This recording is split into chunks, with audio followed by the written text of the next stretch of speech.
Welcome to the Forecast. I'm Mike V, and this is Citizens of Fortitude.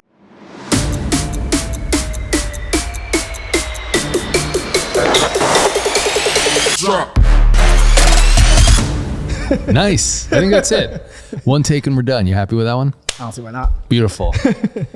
All right, Mike V, we were just talking before we started rolling that you're closing in on your 2-year anniversary here at the fort. Yeah, time flies when you're in pain every day. Yeah.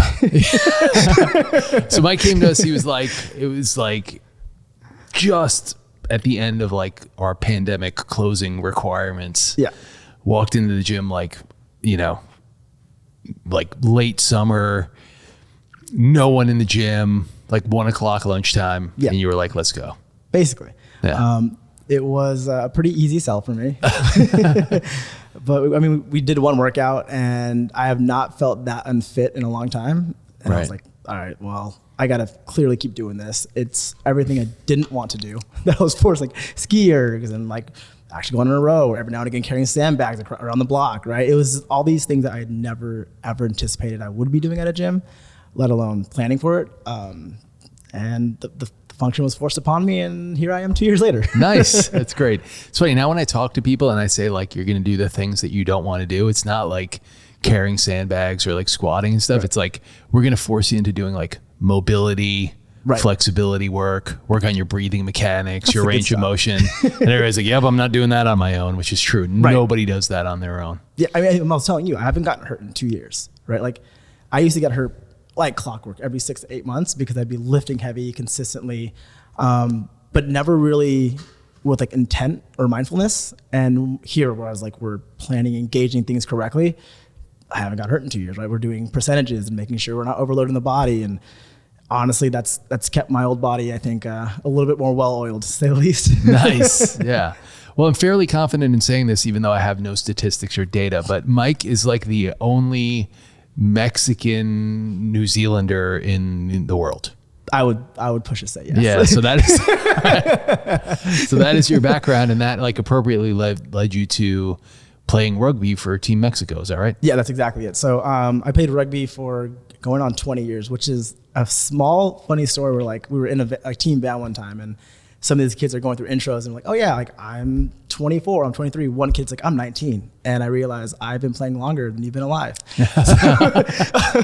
That doesn't come without longevity. But my point being is, I've been playing since I was roughly 12, 13 years old. And I've had basically the blessing to keep playing at pretty high levels. I've played internationally in Asia, in Europe, and now playing for the Mexican national team at a pro level, which is nice.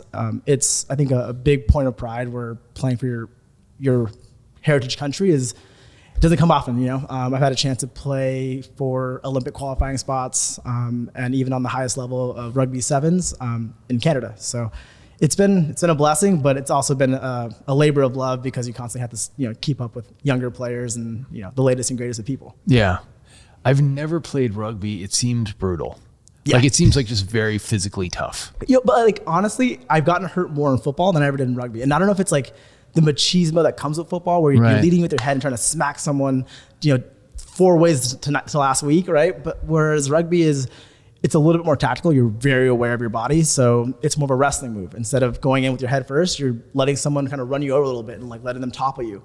Granted, you do have your collisions. It's a collision sport, but I would say people are more cognizant of the way you approach contact. Right. Yeah. Well, there's some people who argue that if you remove the helmets from football, you'd actually have less injuries. And and maybe rugby's like a little bit of an example of that. I mean, the Seahawks head coach, he actually implemented some of like the rugby tackling inside his defensive coordination just because like he wanted to find safer ways to play defense. Right. Because he had like 4 guys who had a concussion, I think, like in 2019. Right. Oh gosh. Yeah, it seems to be a big problem for them. Yeah, small. Nice. How much longer are you going to keep this going? That's a good question. I mean, you're 58 years old. Going on 90. Yeah. Like how much longer do you think you want to keep playing? So here's the tough answer, right? I've said I was going to stop playing 3 years ago. I was like, this is my last year. I'm approaching the end of my contract this year or my tenure. And now I'm just like, well, there's like this event and that event coming up. Maybe I'll extend it 3 months or 6 months. The short answer in my head now is end of next year at the very latest, at the earliest end of this year, at a high level. I'll still play at a social kind of club level after that. But I really want to get into coaching. I think coaching is where my passion really lies. It's kind of influencing the people coming up and really building that culture of giving back to a community and not just playing for yourself. Because in my opinion, rugby does persist because of everyone's willing to chip in. And no one's greater than kind of the community, whether it be New York or the larger community. I can go to London and call a mate up that I haven't talked to in years and say, hey, can I crash on a couch? And like nothing. They'd be like, yeah, no problem. Do you want food too? Right. And I think that's the beauty of the sport is it's more than just a sport. Right. Nice. Like now I have no idea how good or not good Team Mexico is, but like what like reasonably could be like, is there something like in my mind, like the Olympics would be like a goal, right? Yep. But like, obviously I'm assuming not everybody makes it to the Olympics. Like what would be like the highest level that maybe you could achieve that you haven't already, or do you think you've kind of already max that out? There are two different stages you can play on, right? That are kind of controlled by two different bodies. So you have the Olympic body and then you have the HSBC, like World Rugby body. On the Olympic level, that, well, to your point, is 100% the highest you can play. Okay. We played in the repechage to qualify for the Olympics. We fell short losing against France and a couple other teams, but we had a really good showing. So it showed that we were able to compete with tier 1 teams. We just weren't able to qualify, unfortunately. But as a nation, we grew quite a bit. And then HSBC Sevens, ran by World Rugby, is equally as big, and they have kind of a season, if you will, where they make different stops and different legs across Dubai, New Zealand, Australia, the US, and Los Angeles. And that's like the pro circuit. We played in that as an invitational team, not as a stalwart. To play the stalwart, you have to win out of your region. Currently, our region is US and Canada. And we're a close third. Like we're knocking on the door, but we haven't cracked that quite yet to be on that series as a like mainstay on the stage. Right. Yeah. Is Canada or the US better? US. Oh, US. Canada will upset some people every now and again. Nice. Like they pulled out their first win against Fiji, I think, last year, which is the first time they've ever done that. Right. And Fiji is by and far the best team in the world when it comes to sevens. Okay, nice. So the Polynesian teams tend to be like really good, right? Yeah. Like so for the sake of like quick explanation, 15s is 15 on 15, 7s is 7v7. Fiji owns the 7v7 like kind of arena, and then you have 15s, which is like New Zealand and most recently Ireland, which took the #1 spot. Okay, nice. But it's cool. It's any given day as well. Similar to football, depends on who has the better day and has the better cohesion as a team. Right. Yeah. So there's two things that I'm hearing that seem to be like permeate like you, rugby, and what it is we do here at the Fort. Okay. It's like a perfect triangulation. And one seems to be community, right? Yeah. You're talking about like, hey, you can just call up a buddy who you haven't seen before, and because totally you're a rugby guy and like the rugby world is close, like yeah, whatever you need. And I feel like we try to, perpetuate that with our people as much as possible, right? Like community is a huge thing. The other thing is like perseverance, right? Like to like have a 20-year career in rugby, the sport itself and the game itself takes that, right? It's a physical game. It's like has a high cardio demand, has a high level of contact, right? Has high skill. The only way to survive something like that is like perseverance. Like I always 100%. Tell people with like combat athletes, like there's getting punched in the face is a terrible way to make a living. I can't imagine like getting, not for me, but love that for you. Getting tackled and thrown around and whatever can't be, it's not the easiest thing in the world. So tell me a little bit about that. Tell me a little bit about like, what's your relationship with perseverance? Like, how does that inform the rest of your life? Like clearly it seems to be something that's important to you and part of your makeup. Yeah, I think anybody who's, I guess, worked out with me will always say, like, you got to kind of channel that inner dog, if you will, or like you got to just dog it out. And like the only way you really can like get through something is if you actually persevere and like get through it, right? And that means in the darkest hours or darkest places, no matter how small or big, you've got to keep going one step at a time. And I always tell people, just like, keep your world small. And when I say people, I mean like teammates and people that, the younger folks that I play with. It's just keep your world small, whether it's this session to progress towards a larger goal, or if it's this game to progress to the next stage. It's all the same thing in relativity because you've been working at this consistently and you've been persevering through these challenges. I think a couple of things come to mind where you're part of this story as well, or we we were training for a camp. We didn't know when rugby was actually going to come back, but I was going to fly out to Mexico City for a team camp. And I was probably one of my weakest points here, where I was like dying on a bike. I was just so overtrained in the last like 6 months because I hadn't played. I didn't know what was going to happen in the sport. And you come up to me and you're just like, well, if you didn't feel pity on yourself on that bike, you probably would have beat your PR. And I'm like, what do you mean? You're just like, you had your head down and you were just like, you clearly felt sorry for yourself. I'm like, yeah, you're not wrong. And like, I held that in my head. I mean, like a little seed, and I went to training and like told myself I'm not going to do that again. Like no matter what training it is, just go all out and like put your best foot forward. Fast forward, I come back here about a month later and I'm training here again. I get a call and they're like, rugby's back. You have to be back on the series. You're invited to play on the world rugby stage against USA, Fiji, New Zealand, these larger teams in a week. We're just like, wait, what? And I was just like, okay. So I pack up everything. I put my PTO time in and fly out to BC, and they pack a massive stadium with 20,000 people. It was like nothing I've ever experienced. And in my head, I'm thinking like, if I wouldn't have dug through these last 6 months and persevered and just ate Cheetos the entire time and not just trusted that like in this step-to-step process, I'll be okay, I would have felt really insecure and not as confident as I did stepping on that field. But because I persevered, even in the darkest moments, I felt like, well, like here we are. Like I guarantee most of these players haven't done the work I've done because of the unfortunate situation of the world as a pandemic, right? But I was super confident in not only my ability, but just my preparation, right? And I always say this, like, if you want to feel good, prepare for it. Yeah. At the end of the day. And I've even had that same instance, at work and whatever it is, right? And you can even bring it down to like a conditioning session. Like all that matters is making your world small and like that 500 meters in front of you. Everything else, the noise cuts out. Just worry about what's happening in front of you and get it done. And it compounds into a larger effect of confidence and belief in yourself. Yeah. I always find with like performance and I suffer from this myself, but watching so many people train, I see this a lot, which is like what is the story that you're telling yourself while it's happening, right? And Totally. to me, like it's the 2K row, right? Like the 2K row, it doesn't matter how many times I've done it. It's always the same thing. Like I'll attack it a different way in the beginning. Like either I'll come out hard and try to maximize the first 40 seconds where I'm feeling fresh, or I'll be like, no, let's realize that like this is a longer effort and like take it easy. But regardless of how I start, when there's like 800 meters down and 1,200 meters left, I just start telling myself all these stories about how this is endless. I'm never getting off this thing. I can't breathe. This feels terrible. And like the more these stories you tell yourself, the more your posture changes and your facial expressions change. And you see that split time start to go up. Oh yeah. And you know how it's a story you're telling yourself? Because everybody, almost universally, like it's very rare that like somebody doesn't get to 200 meters left and doesn't find it in the tank to crank it back up. Which means you had it. So you had it the entire time. You had it. Yeah. You just told yourself like, every 2K, I'm like, all right, I'm not going to tell myself that story. 100%. And then 800 meters are gone and it's like, oh, those thoughts start creeping into my head. Yeah.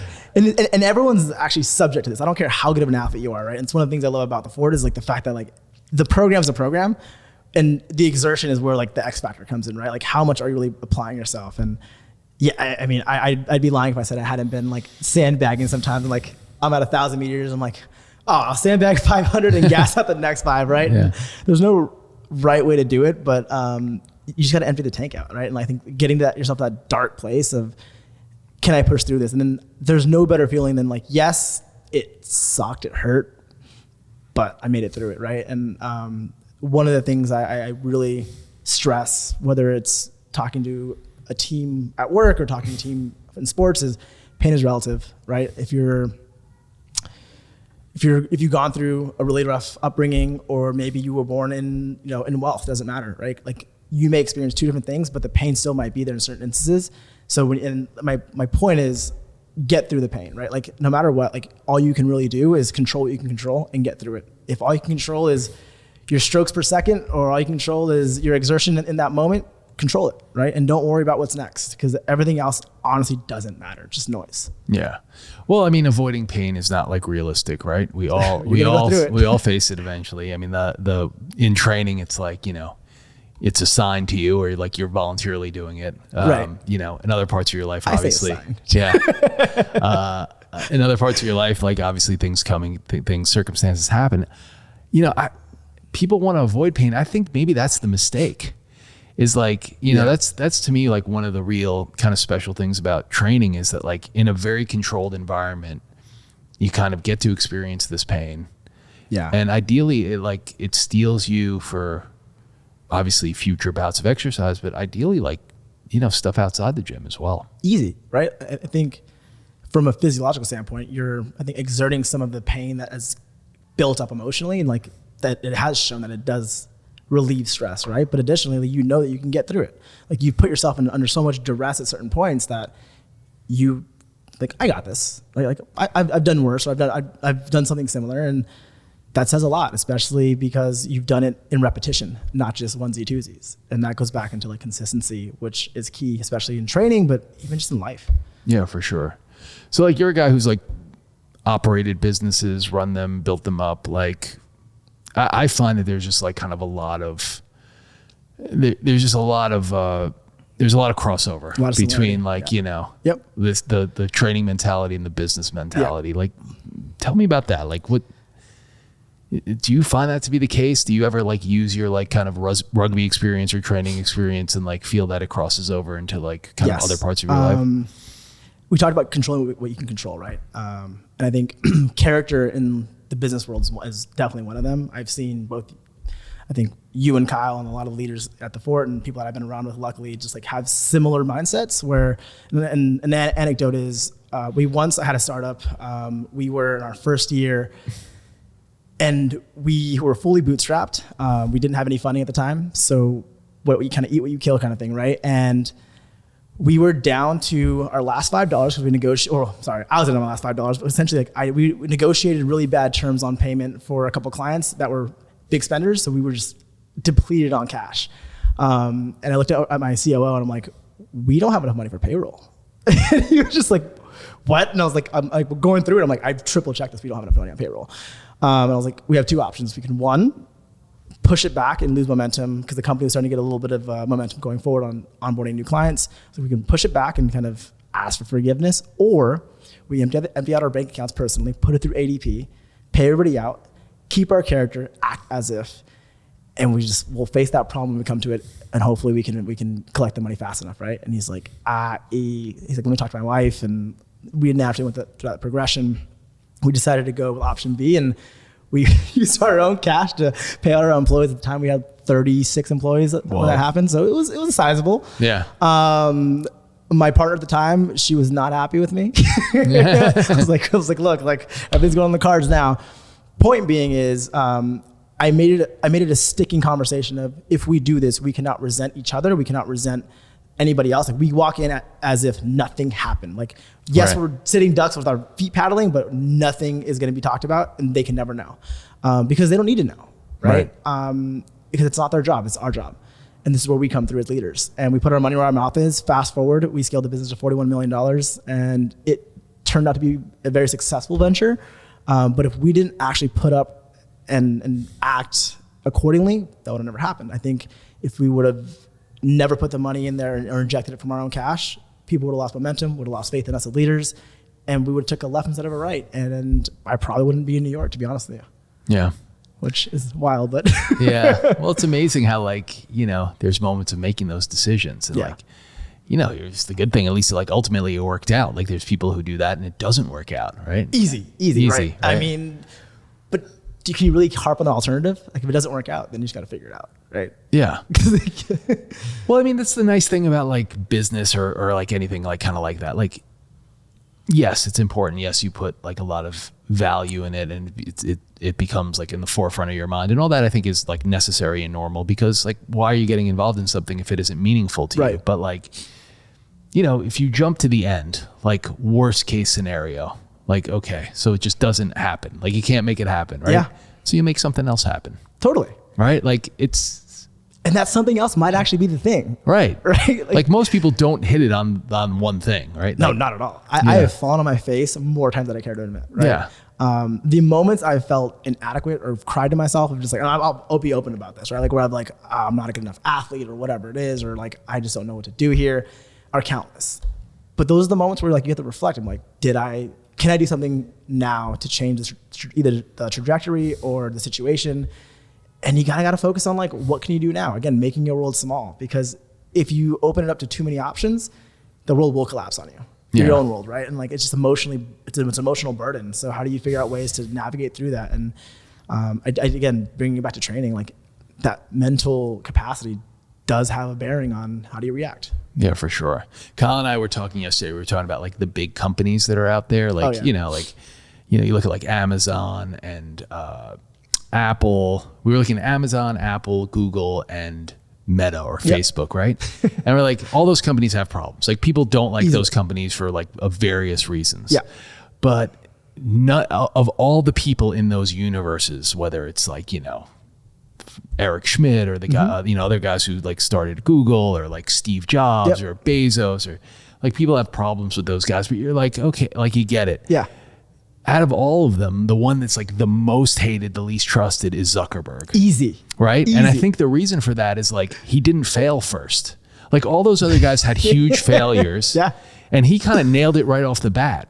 So his failures came way later when the company was way bigger and there's way more at stake. Yeah. And everybody's now like, fuck that guy. 100%. Right? 100%. Like nobody, like people, like Jobs is like a troubled people guy. People kind of give Bezos props because like it was a bookstore, right? Yeah. Like for crying out, it was a fucking bookstore. Yeah. And now you're selling, like you're the biggest e-commerce giant. Like you are like, I think last year Amazon for the first time surpassed Google on searches. On like, if you want to look for a blanket, you're going to go on Amazon first because it's quicker to receive, right?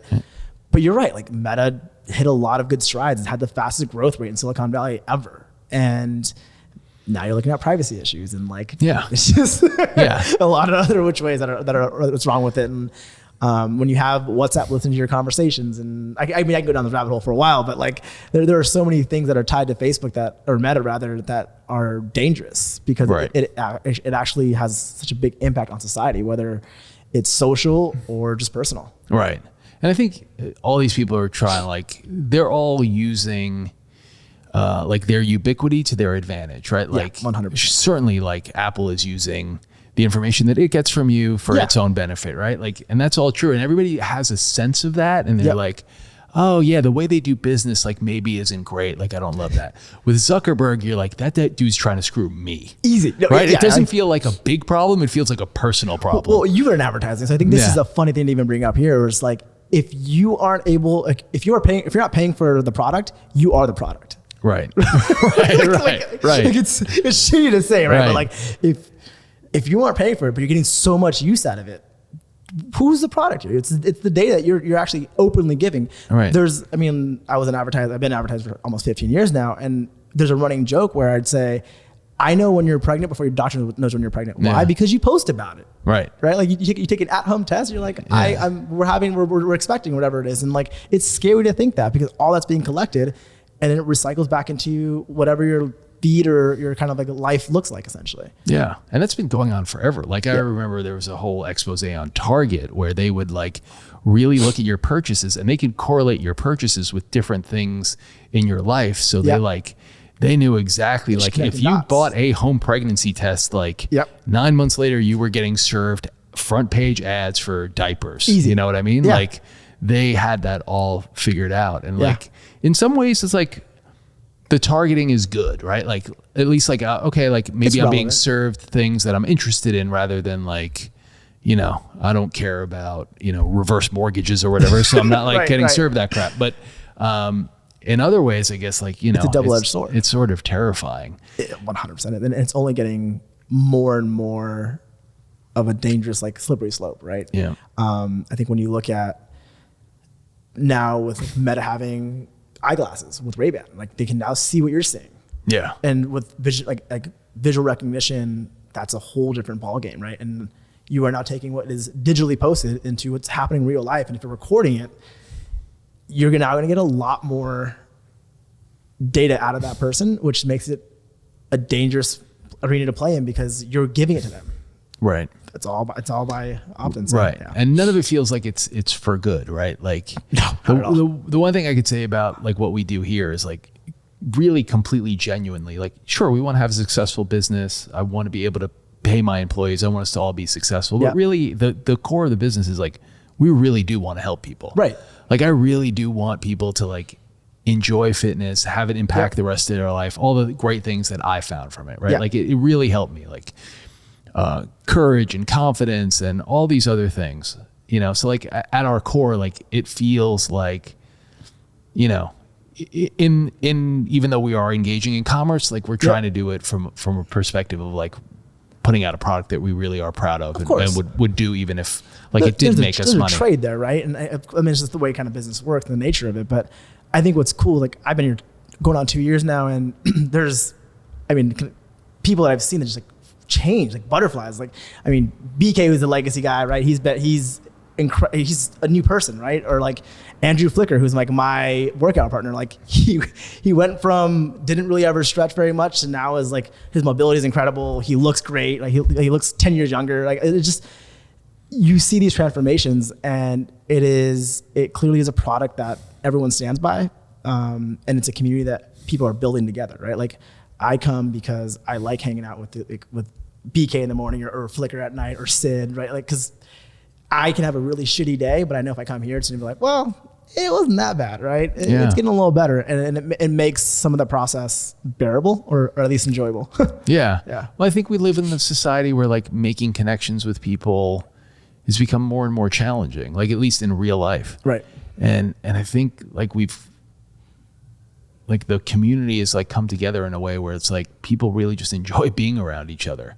Literally. You know, and like it's very like-minded. Yeah, it's a very nice thing. I mean, we just did our annual 5K in the park this weekend, and like, you know, over 100 people showed up who just like volunteered a Saturday, like in the summer, to just come together and be part of something. And like, you know, that's pretty unique. And I couldn't make it, and I legitimately was on Instagram like a FOMO, right? Yeah. I was like, oh, I wish I was there, like seeing like everyone, like the tug of war contest. It just looked cool. And like, it's like seeing your friends at a party, and you were invited to it, you just couldn't make it. And you're like, oh, damn it. Like, and it just speaks volumes. Yeah. Yeah, it's great. It's never lost on me too. Like I'm never at something like that. Doesn't matter how many times we do a community event or get everybody together where I don't look around and I'm like just very grateful for the fact. Happened. Yeah. It's when incredible. I first came, there was 20 members maybe? Yeah, maybe. Maximum, right? I mean, like granted it was a pandemic, right? But like, I saw the picture when everyone crowded together. I'm like, holy shit, this seems a lot bigger than I thought it was. Yeah. And that's like not even the half of it, right? Like some people wild. couldn't make it. Yeah, it is wild. And it's a beautiful thing, man. I think, one of the challenges is sustaining culture, right? And we've done it well, I think, because people want to be here, people want to try, and that perseverance is really there. But the perseverance is there because of the support system, right? It's easy to give up because when you're alone, but I think when you have people pushing you or texting you like, hey, like missed you today. It's not even like, where were you? It's just like, I missed you.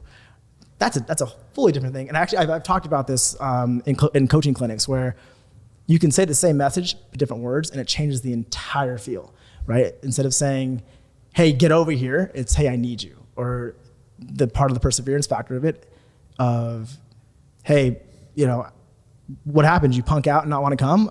Or just, I missed you, wish you were here today. Dude, same message, right? You should have been here. What happened, right? And I think that, you know, that's really what makes a difference. Is like your little cohort or your group that trains together day in, day out. It's accountability, but in a not so aggressive fashion. Yeah, for sure. But all right, I think that's a good place to sum it up. Sweet. Yes. All right, Mike, I appreciate you coming in, man. I appreciate it. Yeah, of course. All right, I'm Dan. We're The Fort, where we take training seriously and do what works.